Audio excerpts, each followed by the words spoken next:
اعوذ باللہ من الشیطان الرجیم بسم اللہ الرحمن الرحیم۔ ناظرین، ہمارے channel Waheed Islamic T V میں ہم آپ کو خوش آمدید کہتے ہیں۔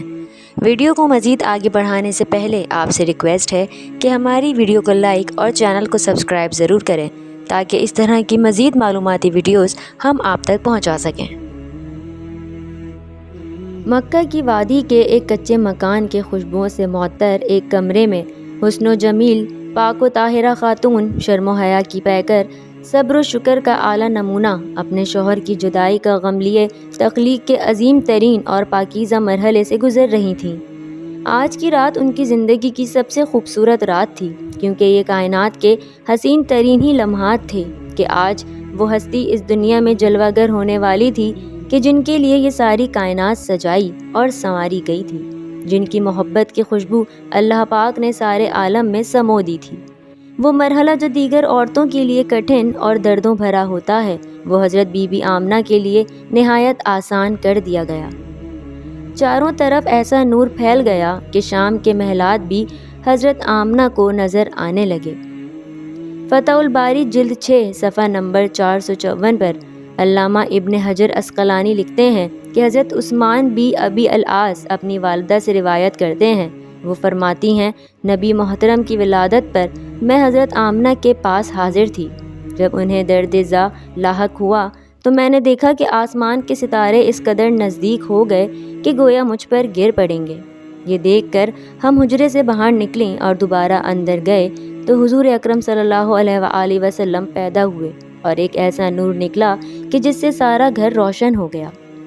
اس حدیث کی شاہد حضرت عرباض بن ساریہ کی حدیث ہے۔ وہ فرماتے ہیں کہ میں نے حضور اکرم صلی اللہ علیہ وآلہ وسلم کو فرماتے سنا، میں اس وقت خاتم النبیین تھا جب آدم علیہ السلام اپنے خمیر میں تھے، اور اس کے متعلق میں تمہیں بتاؤں گا، اور وہ یہ ہے، بے شک میں ابراہیم علیہ السلام کی دعا اور عیسیٰ علیہ السلام کی بشارت ہوں، اور اپنی والدہ ماجدہ کا وہ خواب ہوں جو انہوں نے دیکھا تھا، اور بے شک انبیاء کے والدین کو سچے خواب دکھائی جاتے ہیں۔ حضور اکرم صلی اللہ علیہ وآلہ وسلم کی والدہ ماجدہ نے حضور علیہ الصلوۃ والسلام کو جنتے وقت ایک ایسا نور دیکھا تھا جس سے شام کے محلات روشن ہو گئے تھے۔ اس حدیث کو امام ابن حبان و حاکم نے صحیح کہا، اور امام احمد کے نزدیک ابو امامہ کی حدیث اسی کی مانند ہے، اور ابو اسحاق نے سور سے بروایت خالد بن معدان حضور اکرم صلی اللہ علیہ وآلہ وسلم کے اصحاب سے بھی اسی کی مانند روایت کیا، اور اس روایت میں ہے کہ اس نور کی وجہ سے ارض شام کا شہر بصرہ روشن ہو گیا، جبکہ ابن کثیر اسی واقعے کو اس طرح روایت کرتے ہیں کہ ولادت باسعادت کے وقت جو نور محمدی چمکا، اس کی روشنی سے ملک شام کے شہر بصرہ کے اونٹوں کی گردنیں چمکنے لگیں۔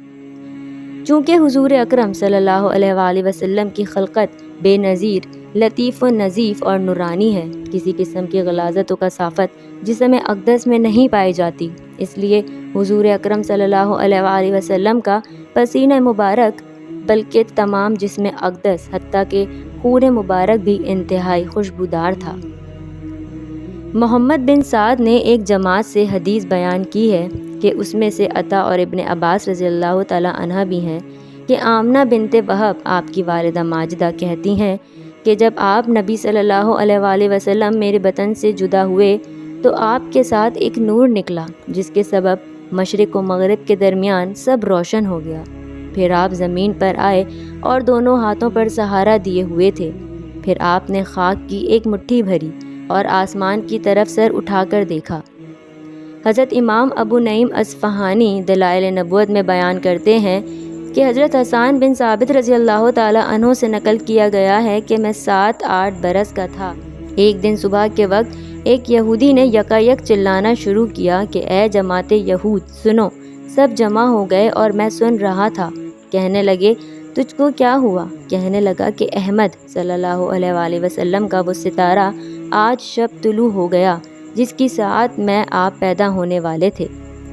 سیرت ابن ہشام میں یہ بھی ہے کہ محمد ابن اسحاق صاحب سیر کہتے ہیں کہ میں نے سعید بن عبد الرحمن بن حسان بن ثابت سے پوچھا کہ جب حضور اکرم صلی اللہ علیہ وآلہ وسلم مدینہ طیبہ تشریف لائے تو حسان بن ثابت کی عمر کیا تھی؟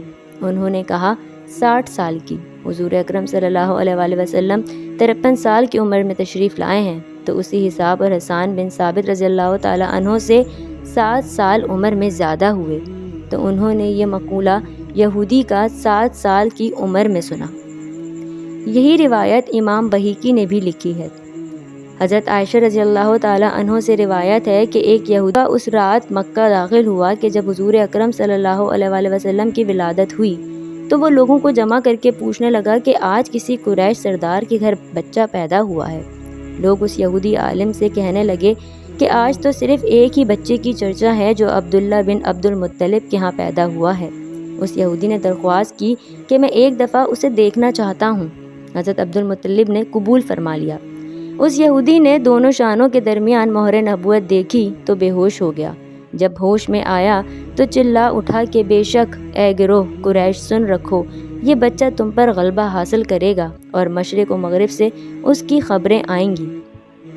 سرور کائنات آقائے نامدار حضرت محمد صلی اللہ علیہ وآلہ وسلم پاکیزہ بدن ناف بریدہ ختنہ کیے ہوئے خوشبو میں بسے ہوئے بحالت سجدہ مکہ مکرمہ کی مقدس سرزمین میں اپنے والد ماجد کے مکان کے اندر پیدا ہوئے۔ باپ کہاں تھے جو بلائے جاتے اور اپنے نونہال کو دیکھ کر نہال ہوتے؟ وہ تو پہلے ہی وفات پا چکے تھے۔ دادا کو بلایا گیا جو اس وقت طواف کعبہ میں مشغول تھے۔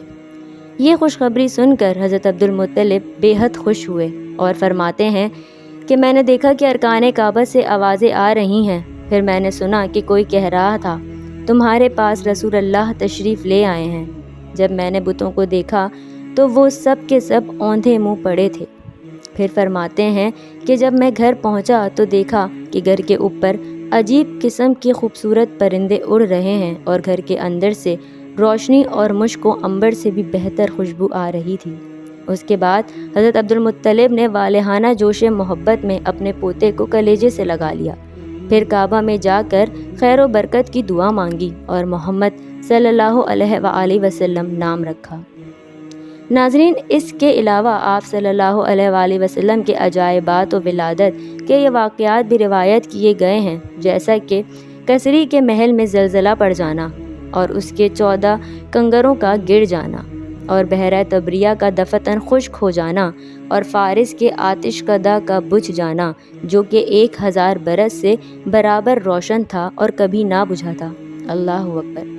بے شک حضور اکرم صلی اللہ علیہ وآلہ وسلم کی پیدائش ایک معجزہ ہے۔ بے شک حضور اکرم صلی اللہ علیہ وآلہ وسلم ہی وہ پیغمبر ہیں کہ جن کا سب کو انتظار تھا۔ آپ کی تشریف آوری کی خبر تمام انبیاء کرام دیتے رہے۔